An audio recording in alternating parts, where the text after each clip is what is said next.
மாணவர்களுக்கு வணக்கம். Practical exam முடிச்சுட்டு இப்படி நிமிர்ந்து பாக்குறதுக்குள்ள நம்ம கையில பப்ளிக் எக்ஸாம் கொஸ்டின் பேப்பர் கொடுத்துருவாங்க. சோ அந்த மாதிரியான ஒரு சூழ்நிலையில நாம இப்ப இருந்துட்டு இருக்கோம். சரிங்களா? இப்படி இந்த ஷார்ட் பீரியட்ல நீங்க நல்லா ப்ரிப்பேர் பண்ணுங்க. ஃபர்ஸ்ட் ஒவ்வொரு சப்ஜெக்டையும் புக் எடுத்துக்கோங்க. புக்கை எடுத்துக்கிட்டு ஒரு லெசன் அப்படின்னா அந்த லெசன்ல இருக்கக்கூடிய 2 மார்க் 3 மார்க் 5 மார்க் அதை அப்படியே ஃபுல்லா கொஸ்டினை மட்டும் எழுதுங்க. அதே மாதிரி ஒவ்வொரு லெசன்ல இருக்கக்கூடிய 2 மார்க் 3 மார்க் 5 மார்க் கொஸ்டின்ஸ் எல்லாம் ஃபர்ஸ்ட் அரேஞ்ச் பண்ணி எழுதிட்டு சோ அதுல நீங்க என்னென்ன படிச்சிருக்கீங்க அப்படின்றத அந்த கொஸ்டின் பேப்பரை வச்சு நீங்க திரும்ப திரும்ப திரும்ப ரிவைஸ் பண்ணி பாருங்க. சரிங்களா? நீங்களே டெஸ்ட் எழுதி பாருங்க. சோ இப்ப நீங்க ஒரு கொஸ்டின் இப்ப டோட்டலா ஃபர்ஸ்ட் வால்யூம் ஃபுல்லா எவ்வளவு 2 மார்க் வருது, செகண்ட் வால்யூம் ஃபுல்லா எவ்வளவு 2 மார்க் வருது, எவ்வளவு 3 மார்க் வருது, எவ்வளவு 5 மார்க் வருது அப்படின்றத பேப்பர் எடுத்து நோட் பண்ணி வச்சுக்கோங்க. இப்ப நீங்க எடுத்து வச்சுக்கக்கூடிய கொஸ்டின்ஸ் எல்லாத்தையும் நீங்க பிப்ரவரி 25 ஃபுல் அண்ட் ஃபுல் எல்லாத்தையும் கவர் பண்ணி முடிச்சிருங்க. சரியா? Example first volume second volume ரெண்டுத்தையும் சேர்த்து ஒரு 300 கொஸ்டின் வருதுன்னு வச்சுக்கோங்க. 2 மார்க் 3 மார்க் 5 மார்க் எல்லாம் சேர்த்து. சோ அப்ப அந்த 300 கொஸ்டின்ல ஒரு நாளைக்கு எத்தனை கொஸ்டின் படிக்கணும், ஓகேங்களா? ஒரு நாளைக்கு எத்தனை கொஸ்டின் படிச்சா நம்ம எக்ஸாம்குள்ள படிச்சு முடிச்சிடலாம் அப்படின்றத நீங்க என்ன பண்ணுங்க, உட்காந்து பிளான் பண்ணி நீங்களா டைம் டேபிள் போட்டு படிக்க ஸ்டார்ட் பண்ணுங்க.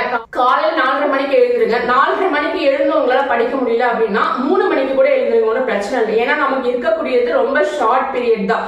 சரிங்களா? இதுக்குள்ள நீங்க கவர் பண்ணி முடிச்சிடணும். இதுல நீங்க எடுக்கக்கூடிய மார்க் தான் உங்க லைஃப் தீர்மானிக்கும். நீங்க இன்ஜினியரிங் படிக்கணும்னு ஆசைப்பட்டா கூட பிசிக்ஸ் கெமிஸ்ட்ரி மேக்ஸ் இது மூணுல நீங்க எடுக்கக்கூடிய கட் ஆஃப் வச்சுதான் உங்களுக்கு ஃப்ரீ சீட் கூட கிடைக்க வாய்ப்பு இருக்கு. ஓகேவா? நீங்க ஃப்ரீயா கூட இன்ஜினியரிங் படிக்கணும் அப்படின்னா இந்த மூணுல மார்க் எடுத்ததான் முடியும். சரிங்களா? அதுக்கு நான் ஹெல்ப் பண்றேன். சோ இந்த மூணுலயே நல்லா மார்க் எடுத்துட்டு என்கிட்ட வாங்க. நான் உங்களுக்கு கவர்மெண்ட் ஸ்கூல் பிள்ளைங்களுக்கு ஃப்ரீயா படிக்கிறதுக்கு ஹெல்ப் பண்றேன். சரிங்களா?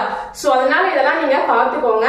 நான் சொன்ன மாதிரி நீங்க 2 மார்க் 3 மார்க் 5 மார்க் எல்லாத்தையும் ஒரு பேப்பர் எடுத்துட்டு ஓவரால் ஒரு நாள் ஸ்பெண்ட் பண்ணி எல்லா சப்ஜெக்டையும் எழுதி வச்சுக்கோங்க. எழுதி வச்சுக்கிட்டு ஒரு நாளைக்கு நீங்க எவ்வளவு படிக்கிறீங்க, ஒரு நாளைக்கு எவ்வளவு படிச்சா எக்ஸாம்குள்ள எல்லாத்தையும் கவர் பண்ண முடியும் டைம் டேபிள் போட்டுக்கோங்க. டைம் டேபிள் போட்டு படிங்க.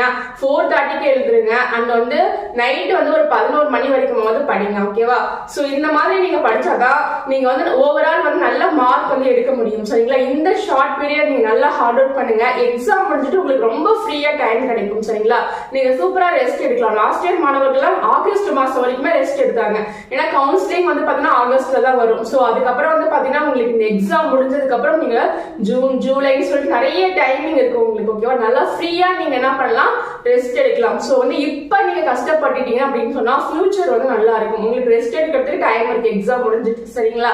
சோ அதனால இப்ப ரொம்ப ரெஸ்ட் இல்லையே அப்படின்னு ஃபீல் பண்ணாதீங்க. அப்புறமா நம்ம ரெஸ்ட் எடுத்துக்கலாம் எக்ஸாம் எழுதி முடிச்சுட்டு. ஏன்னா இது நம்மளுடைய லைஃப், அது நீங்க ஞாபகத்துல வச்சுக்கோங்க. சரியா? இதை ஞாபகத்துல வச்சுட்டு படிச்சீங்க அப்படின்னு சொன்னா கண்டிப்பா ஒரு பெரிய காலேஜ்ல இன்ஜினியரிங் படிக்கலாம். சரிங்களா?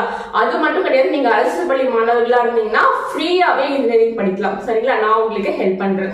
சோ இதெல்லாம் கரெக்டா பிளான் பண்ணி படிச்சுக்கோங்க. சரிங்களா? 4:30க்கு எழுதுங்க.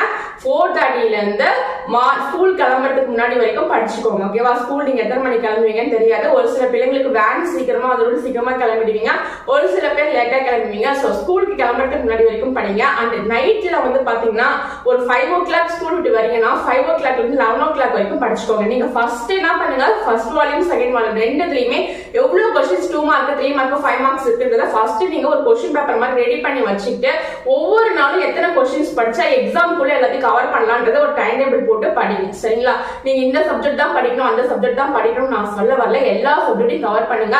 முக்கியமா பிசிக்ஸ் மேக்ஸ் கெமிஸ்ட்ரி இது மூணுத்தையும் கவர் பண்ணி நல்லா மார்க் எடுக்கிற மாதிரி நீங்க பண்ணிட்டீங்க அப்படின்னா கண்டிப்பா நீங்க ஃபியூச்சர்ல ஒரு பெரிய கம்ப்யூட்டர் சயின்ஸ் இன்ஜினியராவோ இல்ல நீங்க விருப்பப்படக்கூடிய ஒரு இன்ஜினியராவோ உருவாவீங்க. சரிங்களா? நிறைய இன்ஜினியரிங்ல நிறைய கோர்ஸ் இருக்கு. ஓகேங்களா? அதுல ஏதாவது ஒரு இன்ஜினியரா நீங்க உருவாவீங்க. சோ அதனால நல்லா படிங்க. அண்ட் உங்களுடைய கம்ப்யூட்டர் சயின்ஸ் பயாலஜி இதையும் நல்லா கான்சென்ட்ரேட் பண்ணுங்க. தமிழ் இங்கிலீஷ்ல நல்லா மார்க் எடுங்க. ஓவரால் மார்க் நமக்கு கொஞ்சம் இம்பார்ட்டன்ட் தான். சரிங்களா? முக்கியமா இந்த 3 சப்ஜெக்ட் நல்லா படிங்க. அந்த மீதி இருக்கக்கூடிய சப்ஜெக்ட் ஓரளவுக்கு நல்லா படிச்சுக்கோங்க அப்படின்றத நான் சொல்ல வரேன். சரிங்களா? ஓவரால் மார்க் டோட்டலும் அதிகம் வர மாதிரி பாத்துக்கோங்க. சரியா? ஓகே. நீங்க ஃபியூச்சர் இன்ஜினியரிங் படிக்கணும் அப்படின்னா நம்மளுடைய வாட்ஸ்அப் குரூப்ல ஜாயின் பண்ணிக்கோங்க. நீங்க டாக்டர் படிக்கணும் அப்படின்னாலும் நம்மளுடைய வாட்ஸ்அப் குரூப்ல ஜாயின் பண்ணிக்கோங்க. நான் உங்களுக்கு ஃபியூச்சர்ல ஹெல்ப் பண்றேன். ஓகேவா?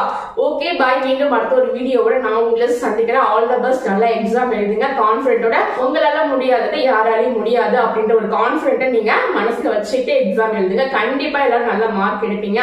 எக்ஸாம் முடிஞ்சதும் உங்களுடைய மார்க் எல்லாத்தையும் எனக்கு நீங்க கமெண்ட் பாக்ஸ்ல தெரிவிக்கணும். சரிங்களா? Okay bye. மீண்டும் அடுத்த ஒரு வீடியோவோட நான் உங்களை சந்திக்கிறேன்.